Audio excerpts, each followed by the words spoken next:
My sister ran away from her wedding. My dad told me to take her place. Me, you must be dreaming. My dad, $5 million. I didn't bat an eye, the money doesn't matter, frankly. What really matters is that I've been crushing on my future brother-in-law for ages. My sister and I aren't related by blood. We look absolutely nothing alike, no one would ever guess we were siblings. In fact, we barely qualify as sisters. We are the main characters of one of those absurd true-false heiress dramas. I am the true heiress, she is the false one. However, unlike those stories where the real parents only show up when the protagonist turns 18, my biological parents found me when I was 10. As for my sister's biological parents, one was an abusive alcoholic and the other spent all day gambling. Neither was reliable. Her family situation was so miserable, and she was so sweet and innocent, that my parents didn't leave her to fend for herself. They adopted her as their daughter. And just like that, I got a younger sister. She was very cute. Completely unlike her rotten birth parents, a good apple from a bad tree. She was always well behaved and sensible, softly calling me sis. Even when I pinched her cheek, she just looked stunned. Super adorable. Nobody could dislike a sister that cute. Except, apparently, my parents. All they see is dollar signs. As soon as Daisy turned 20, they immediately started trying to marry her off. The nice term is business merger or alliance. The ugly term is selling her. It was then that I realized the truth. They hadn't kept her because they couldn't bear to see her suffer, they kept her because she was pretty and they figured they could sell her later. Why didn't they try to sell me? Probably because I'm a little bit evil. They wouldn't dare. Ugh, the meek get exploited. Poor Daisy. The fiancé they picked for Daisy was a huge deal. I heard he was the perfect husband candidate. Handsome, rich, busy, and never home. Even better, he had zero dating history. My mother tried to convince Daisy, "You'll live the good life forever if you marry him. Look how handsome Ethan Thorne is. If you just nod, you'll be his first love." I watched the show, snarkily cutting in, "No dating history doesn't mean he's a virgin. He might be super experienced, you know." My mother chose to ignore me. I didn't ignore her, though. Let me see. Don't play favorites. Why are you picking a husband for my sister but not for me, my dearest mother? I forced a sickeningly sweet voice and leaned in. My mom looked constipated. "This is none of your business." "How is it not my business? I'm here to vet him for you." I snatched the iPad and scrutinized the profile photo. Oh, it's Ethan Thorne. And he's actually willing to get married? Ethan Thorne was the most outstanding person of our generation, the classic successful kid everyone else compares you to. Not to mention, the Thornes weren't even remotely on the same level as us. Did he come here on a poverty reduction mission? I asked, genuinely surprised. My mom immediately stood up, ready to take Daisy upstairs to talk. I stuck to them like glue. "Wait up, I want to listen, too." Daisy followed behind, head bowed. When they reached the second-floor door, Mom yanked Daisy inside, and I was left staring at the closed door. I sighed up at the ceiling. They really do favor Daisy. I am truly a poor, lonely soul. Ugh, I should just order takeout. Later that night, my sister knocked on my door. I opened it and saw her wearing fluffy flannel pajamas. They were white, with 2 long ears on the hood. Like a rabbit. Especially since her eyes were red and puffy, she looked even more like a bunny. So cute. I let her in and pinched her cheek. The texture was great. The thought that this adorable sister would soon belong to Ethan Thorne made me jealous. After 2 seconds of jealousy, the realization hit me. Why are your eyes red? Were you crying? When she heard my question, Daisy threw herself into my arms and burst into tears. "Sis, I don't want to get married. I'm 5'8", and Daisy is 5'3". Holding her felt like holding a doll. Looking down at her made her even cuter. My God, How can a creature as adorable as a little sister exist in this world? Through her sobs, I got my head together. Why don't you want to get married? Is it because you don't like Ethan? To be fair, Ethan Thorne really was a good catch. My parents weren't lying this time. If she passed up Ethan, she'd never find anyone with better prospects. Daisy bit her lip and nodded. I don't know him, and I don't like him. Plus. Her voice trailed off. I raised an eyebrow. Plus what? Her ears turned slightly red. I have a boyfriend. Who the hell kidnapped my sister? Forget Ethan for a second. I raged. Who is it? She held me tight, looking pathetic. Sis, I really don't want to marry a stranger. I just want to be with the person I love. A moment ago, it was like, now it's love. What kind of scumbag stole my sister? Heartbreaking. But no matter how heartbreaking, I had to deal with the immediate problem. I ruffled her hair and sighed, fine, run away. It was summer break anyway. 2 months should be enough time for her to disappear. According to my parents' plan, the two of them were supposed to meet next week. She could make excuses for the first meeting, but she couldn't avoid him for 2 whole months. Ethan Thorne isn't an idiot. Once she made her attitude clear, he would naturally understand, and then Daisy wouldn't have to marry him. My sister asked timidly, "Can I really?" I patted her head. Of course. You're just too obedient. That's why people keep arranging her life. Anyone can take a bite out of her. She's so easy to bully, who wouldn't want to? I kind of want to bully her, too. I pinched her face again. She looked slightly annoyed, puffing out her cheeks. Still cute. Under my careful guidance, my sister ran off. She took a late-night flight overseas. One good thing about flying abroad is the guaranteed time difference. As long as she responds to messages quickly, she can always dodge our parents. Our family isn't powerful enough to have people around the globe trying to catch her. Though, if it were Ethan Thorne hunting her, that might be a different story. My parents were frantic when they discovered Daisy was gone. I made a snarky comment. Oh wow, sis is missing. Why don't you ask her all-powerful fiancé for help finding her? They wouldn't dare ask him. If they did, he'd realize Daisy didn't want him and had bailed. Hearing my suggestion only made them angrier. My dad grabbed the coffee mug off the end table and threw it at me. As if he could hit me. I was leaning over the upstairs railing, looking down at them. Our house has high ceilings, and Dad is a middle-aged, desk-bound man with a big gut. He couldn't throw anything that high. Me, hee, you can't hit me. He got furious and tried to come upstairs to beat me. Me, hee, you can't beat me. I'm a fierce fighter, and once we got rich, I even hired professionals for training. He's been hollowed out by booze and women. He's no match for me. His face was red with anger as he pointed at me. You. I smiled sweetly. Yes, I'm here, Dad. As soon as I said that, he froze. He looked me up and down with a strange expression that made my skin crawl. Then, he asked in an equally strange tone, "What did you just call me?" "Something's up." I answered without changing my expression, "Old man." He ignored my second comment and muttered to himself, that's right. I have another daughter. Last time Ethan only said he wanted to meet my daughter, he didn't specify which one. What's he rambling about? And why is he dragging me into this? I clapped my hands, ready to go back to my room. He stopped me. Wait. I ignored him. You stop right there. You're going to marry him in your sister's place. That got my attention.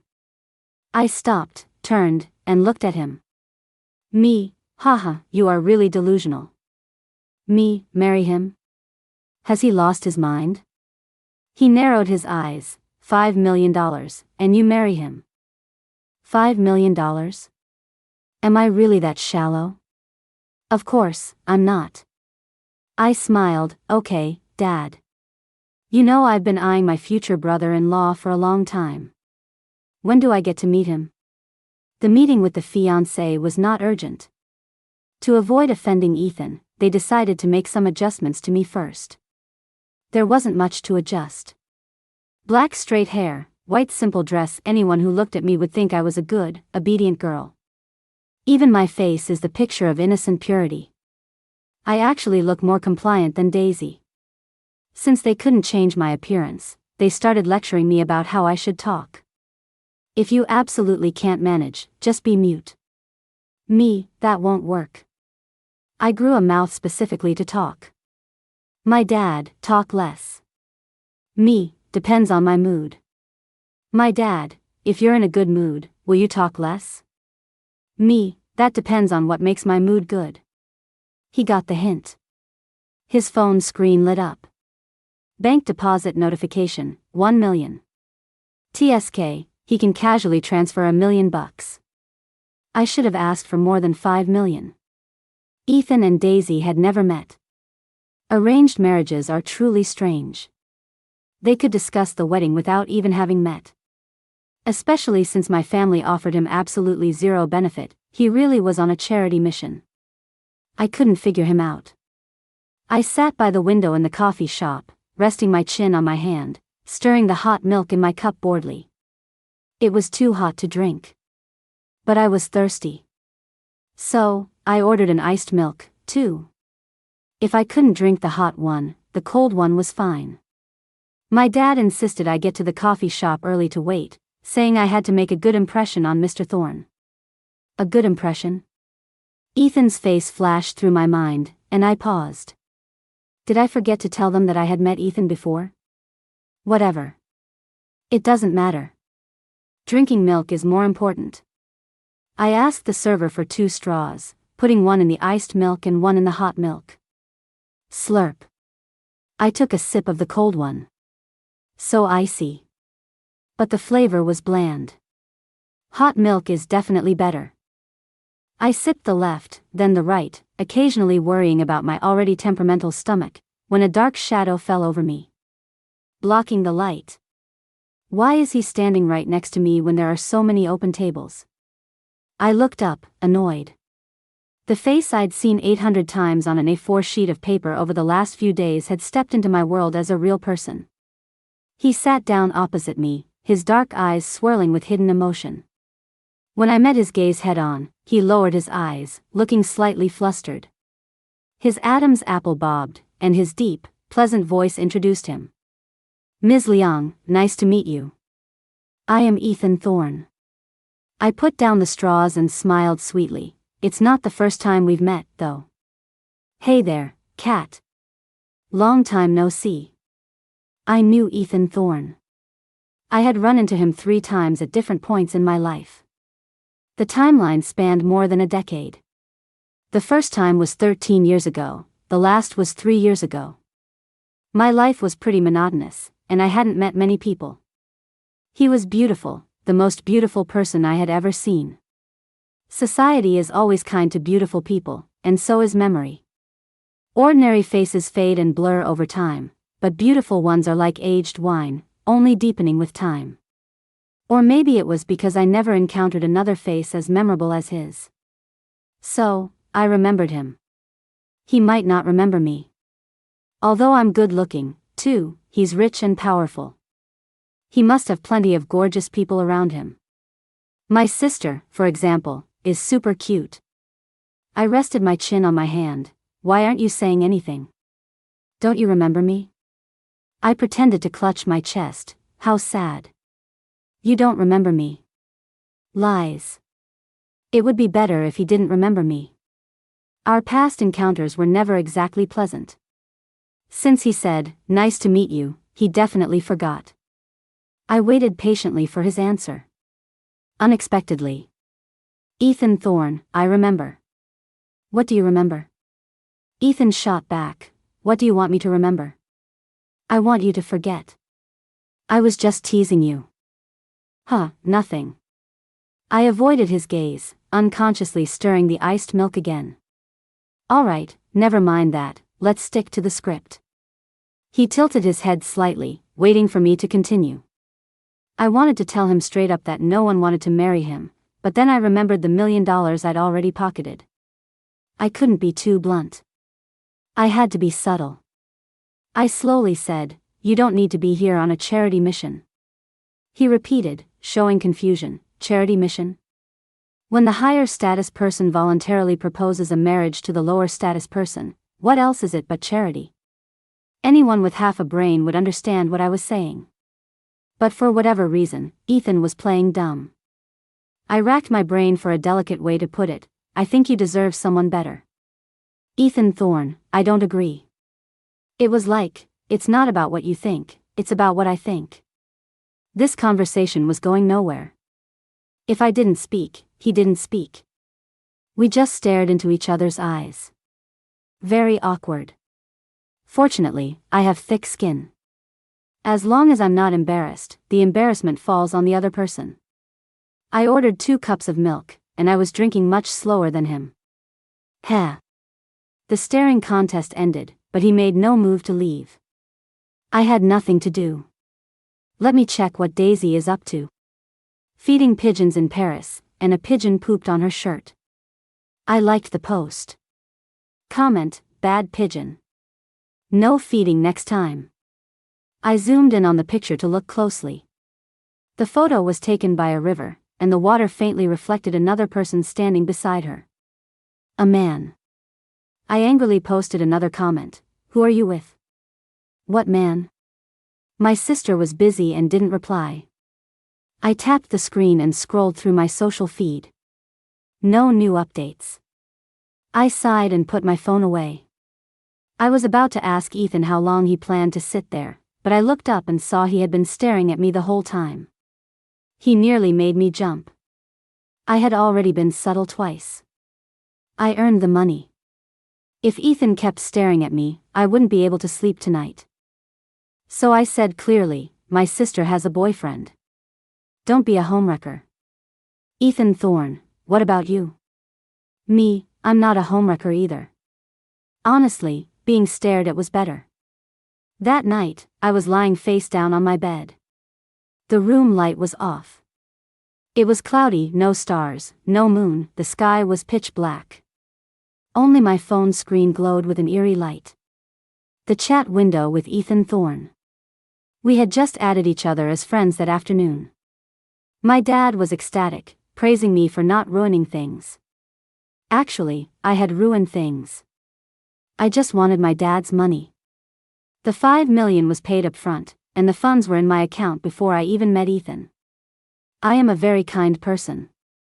I could have ghosted Ethan, but I showed up. Ethan hadn't provoked me, he was an innocent bystander.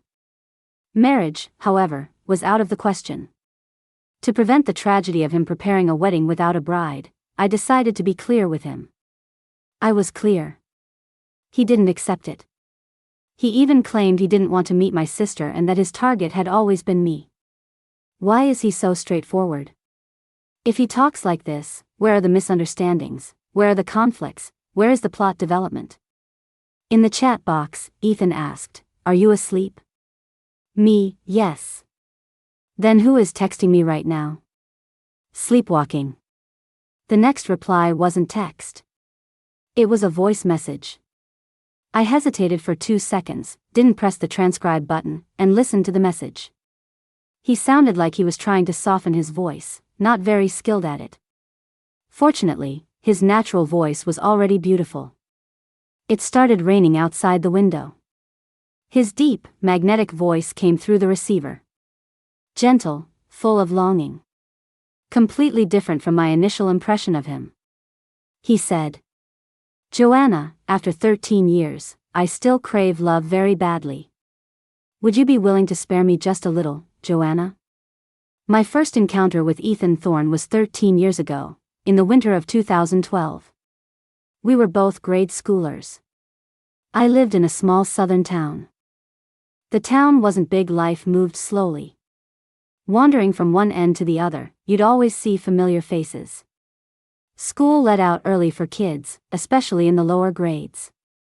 Only 2 classes in the afternoon, start at 1:30, finish at 3 o'clock. After school, I didn't like going back to my messy home, nor did I like playing boring games with the silly kids. I liked staying at the edge of the town, looking across the river at the tall city on the other side.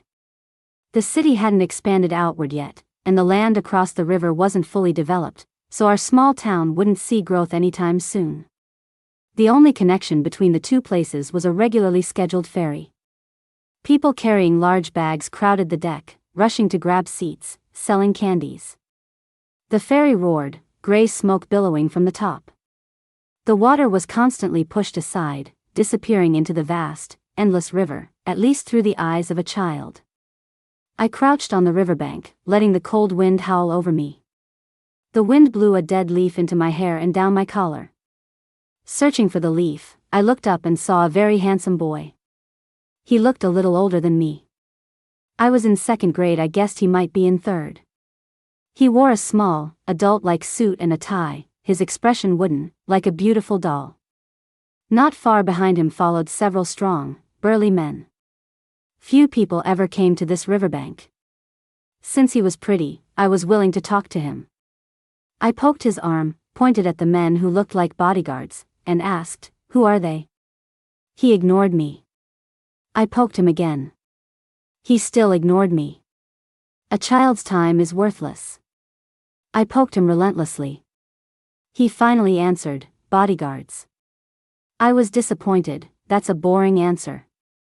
The pretty doll tilted his head, showing confusion with his eyes. Kidnappers, or assassins, or maybe the mafia.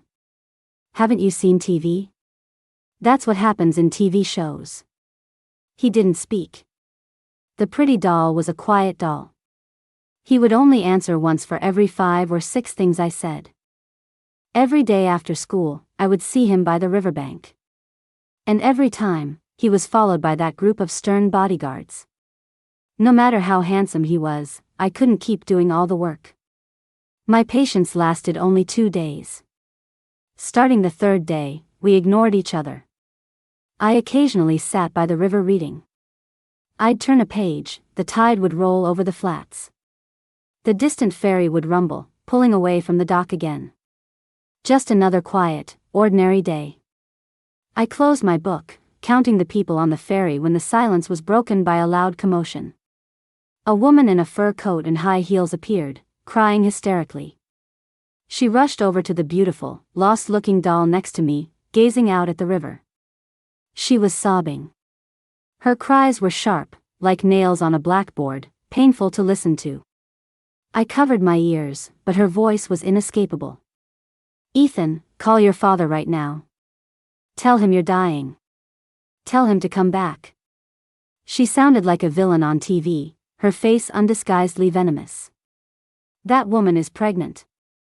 They found out it's a boy. A boy. If that child is born, both of us will be abandoned."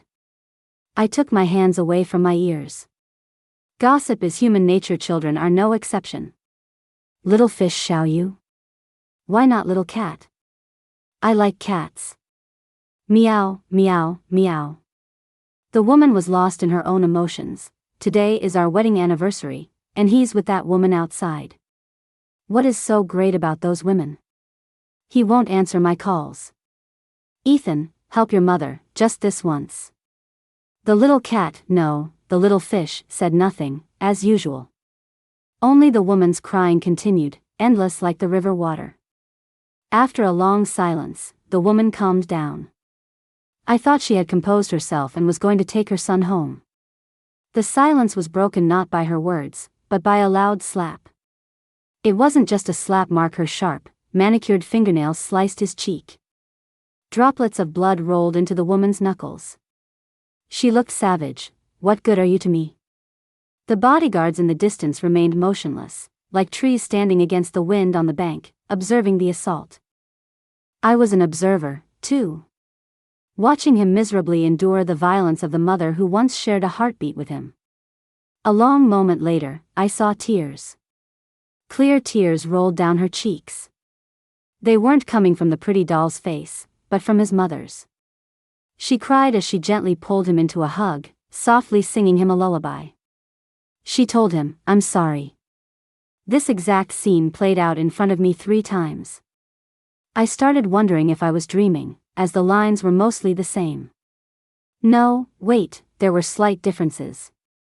The first time, the little cat's face was cut.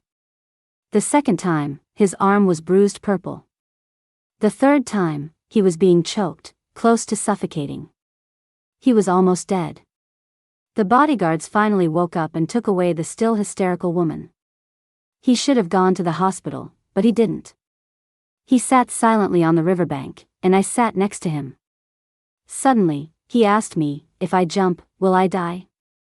Yeah, probably. Gurgle, gurgle, and you'll die. A few days later, you'll swell up like a giant and float back up. Let me tell you, bodies that have been soaking for a while are super ugly.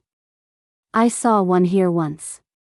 You couldn't even tell what they looked like when they were alive. I said excitedly, are you gonna jump? If you die, try not to drift away.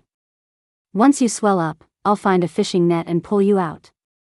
I just heard, that some people explode after they die, boom. I made an exploding gesture, looking at him expectantly. He frowned, you've seen that? I sighed regretfully, I haven't seen one explode. He fell silent again. I didn't give up, poking his arm, kitty cat, are you jumping? He looked down, I'm not a cat. I ignored him. Kitty cat. I'm not. Kitty cat. I have a name. Kitty cat. He couldn't take it anymore, my name is Ethan Thorne. Me, Ethan Kitty Cat. Ethan Kitty Cat didn't jump. I managed to annoy him. I didn't see him for the next 2 days. On the third day, he reappeared. I waved at him. He paused, but continued to walk toward me. I got close to him. Kitty cat, you still haven't told me if you're jumping. Tell me when you do, I want to fish you out. This time, he didn't correct my nickname, but instead asked, if I die, will they regret it? I looked blankly at him. His expression was serious. Soft snow was falling outside. I asked him just as seriously, if they regret it, what happens? Will they die, too? He said, they will love me. That's it? I wrinkled my nose. Wow, you're cheap. No wonder they don't love you. Just a little bit of love in exchange for his life. They don't love you. You should grab them by the head and force them to love you, not wag your tail and beg for pity like a lapdog. I don't want to play with a dummy like you anymore. If you die, I won't fish you out. You're too stupid. I don't like stupid people. Stupidity is contagious. I didn't go to the riverbank for a while after that. I found a new secret spot and never saw him there again. The second time I met Ethan Thorne, I was 14. My biological parents had found me, and I had been home for 4 years. I attended a private school. Our new family had money, but in this world, there are always people who have more money. In that circle, my family was bottom tier. My sister and I were ordered to suck up to the sons and daughters of families with better backgrounds. Daisy was sweet and cute, like a soft bun. Everyone wanted to bully her. One young man was particularly disgusting. He was barely a teenager, and I don't know what was in his head, but he started getting handsy with my sister. Daisy is dumb, too. But she's my sister, so I can tolerate her. She didn't have the biological knowledge to know exactly what he was trying to do. She just told me, sis, I don't like it when he touches my hand. I was furious. I lured the boy out under Daisy's name and beat him up. To prevent him from telling his parents, I stripped him naked and demanded he apologize on his knees. In the video, he was crying, snot and tears everywhere, looking hideous. I shook my phone, threatening him, if you tell anyone, this video is going out to every person who knows you. He was scared witless and grabbed his clothes and ran. I clapped my hands, completely satisfied. I did this in the school woods. I was humming a tune, heading back to class, when I turned and heard a quiet laugh from a corner. There are security cameras here. The uniform at this private school was great English style. The person who spoke was tall, at least 6 feet. He looked even better in the uniform. I looked up and saw a handsome face that looked somewhat familiar. After thinking hard, I recalled the distant elementary school memory. He seemed to have grown in perfect proportion and become even better looking. I cocked my head. Cat? Ethan Thorne, I'm not Cat. It is Cat, then. I can help you take care of the camera footage. That's nice of him. I patted his shoulder approvingly. Good kitty cat. He was silent for a moment. I didn't know you were here. Well, you know now. His silence was longer this time. It took him a while to add the next sentence. I'm moving overseas tomorrow. Will you come see me off? No, I have class tomorrow. But I'm leaving. I said unhappily, I still have to go to class. He pulled the corners of his mouth, a rather ugly attempt at a smile. Do you have anything you want to say goodbye? I thought for a moment. I've never been overseas. He listened patiently. I blinked. Check out the world for me, kitty cat. Oh, the bell rang. I have to go to class. Bye. His voice faded away against the sound of Croatian Rhapsody playing faintly on the piano. The next time we meet. I couldn't hear the rest. The school bell was too loud. I don't know what he said after the next time we meet. The next time I saw him was 4 years later. I realized that my childhood assessment of him wasn't accurate. Maybe boys grow slower when they're little, but he wasn't just 1 year older than me, he was 3 years older. 3 years older and still so dense when he was little. Hopeless.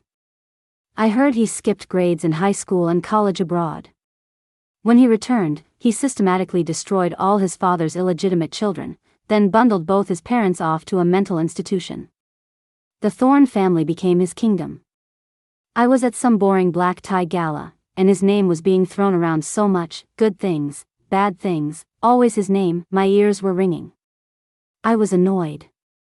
I went up to the second floor, found a quiet spot, and ate cake by myself. He was at this gala, too. At the mansion entrance, he was surrounded by people, the center of attention. I watched the show from upstairs, settling in comfortably. He must have sensed me and looked up. I waved at him. He immediately looked back down, showing no acknowledgement. He seems to have forgotten me. I chewed my cake. It was normal, I guess. He wasn't the pathetic little boy anymore. The total time we spent together, even counting everything up, was less than a month. It would be weird if he did remember. I finished my cake and tossed the disposable paper plate toward the trash can. I missed. It landed right on the passing Ethan Thorne on the first floor. White cream splattered his hair. He looked completely caught off guard. Everyone's eyes immediately flashed over. Their expressions suggested I had done it deliberately to get his attention. The heavens know I wasn't even throwing it in his direction. I could have sworn I was aiming straight for the bin. Why did he suddenly walk over there? He was setting me up. But no one would believe me. After all, he's a huge deal now, and people try to approach him in every way possible. I didn't change my expression. My apologies. Time to make a run for it. Don't let him catch me. I heard he holds a serious grudge now. He has different revenge plans depending on the severity of the offense. Setting aside the small cake incident, I was a witness to his humiliation when he was a child. It's hard to say whether he might want to silence me permanently. If it were me. Yeah, I would definitely do that.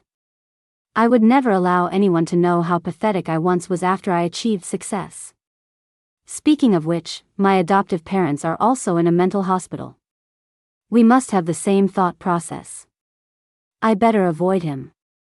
Luckily, he's already forgotten me. Why would Ethan Thorne want to get married? It's strange. His dad cheated, his mom was obsessed with romance.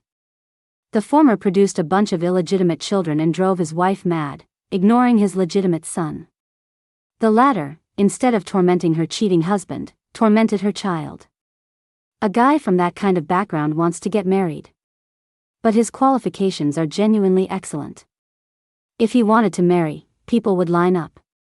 Who would refuse a rich, busy husband who is never home? Plus, he's handsome. Zero pressure to sleep with him. I get it now.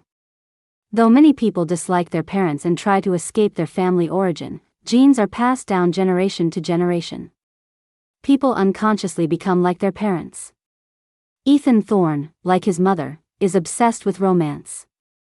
Regarding that voice message that was almost a confession. I could have ignored it, read it, and left him unghosted. But I'm a kind person. I replied, I'm an anti-marriage person. Don't waste your life on me. Deleting friend now, wishing you happiness. I closed my eyes. I was so touched by my own goodness. If I were meaner, I would have just strung him along. He looked very willing to be strung along. I am simply too kind. A person shouldn't be too kind. The kind get exploited. Since I met Ethan Thorne, he started showing up frequently. I saw him every few days. The next time I ran into him, I asked, "Are you pursuing me?" He presented me with a bouquet of white roses. Yes. I said earnestly, "You don't need to waste time on me." He said, "It's not a waste." I couldn't reason with him. My fate is so harsh. What's even harsher is that one morning I woke up in a strange room. I checked myself. My clothes were intact, nothing was touched. My head didn't hurt, my legs weren't weak, and I wasn't shackled. Only my body had been moved to this room. I walked out of the bedroom and found Ethan Thorne in the kitchen wearing an apron, cooking. I sat in the dining room and waited for him to finish. 4 dishes and a soup. Good presentation. I didn't hold back. Free food is free food. He was a good cook. I was very satisfied. After I ate, he actively cleared the dishes. Very husband-like. I lounged lazily on the couch to digest. Why did you kidnap me? The dishes went into the dishwasher, no need to waste time washing them by hand. The other side of the couch dipped down. He sat next to me. I like you. I motioned for him to continue. But you don't seem to like me. I looked up at the ceiling. That's not exactly true. I like you quite a bit. He is handsome, after all. But marriage is a different matter entirely. Ethan Thorne didn't change his attitude because of my comment. His expression was steady, and he stressed, "You don't love me." A moment ago, it was like, "Don't change the terms so quickly." You're right. I shouldn't beg for love and pity like a lapdog. He moved closer to me. Too close. His breath effortlessly brushed my nose, mingling with mine.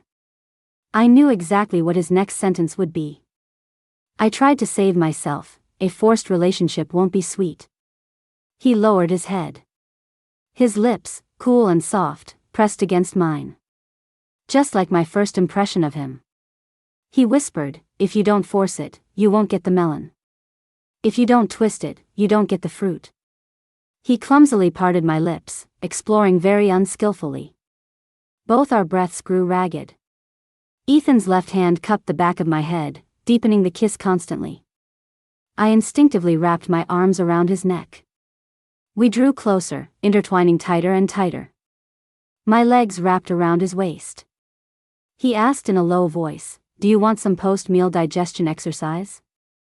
Can we exercise right after eating?" We could try. Wait a minute. That would be going straight to the dessert course, wouldn't it? I'll puke.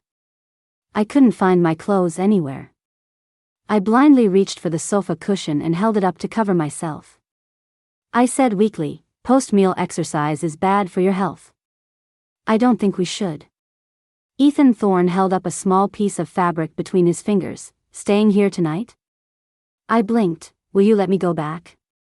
He smiled. "No." "Then why ask?" "I always respect your opinion." Respecting my opinion by kidnapping me? Do you know this is abduction? Yes. What do you mean, yes? He ran his fingers through my hair. "Should have kidnapped you sooner." Giving back as good as I got, I poked his abs. "Ethan Thorne, do you really want me to string you along?" I was trying to be kind for once. The memory of his quiet, numb face overlapped with the flushed face in front of me now.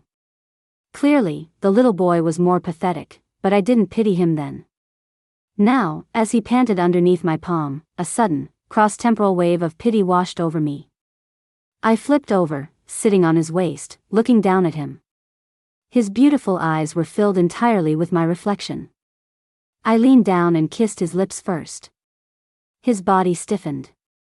He couldn't control his strength and squeezed my waist too hard. I swatted his face in annoyance. "Be gentle," he asked in a deep, hoarse voice. "Why aren't you calling me kitty cat anymore?" I granted his wish. "Ethan kitty cat, you can kiss me now." I think it started snowing outside. Epilogue, Ethan Thorne. I think it's snowing. It rarely snows in southern cities. The snow that is commonplace in the north is a cause for public excitement here. Even if it's just a few white flakes drifting down from the sky. Joanna was excited. She stretched out her hand to catch them. Kitty cat, look, it's snowing." I corrected her. "My name isn't Kitty Cat." Oh, Kitty Cat. It was always like this. I asked her once why she called me Kitty Cat. Did I look like a cat?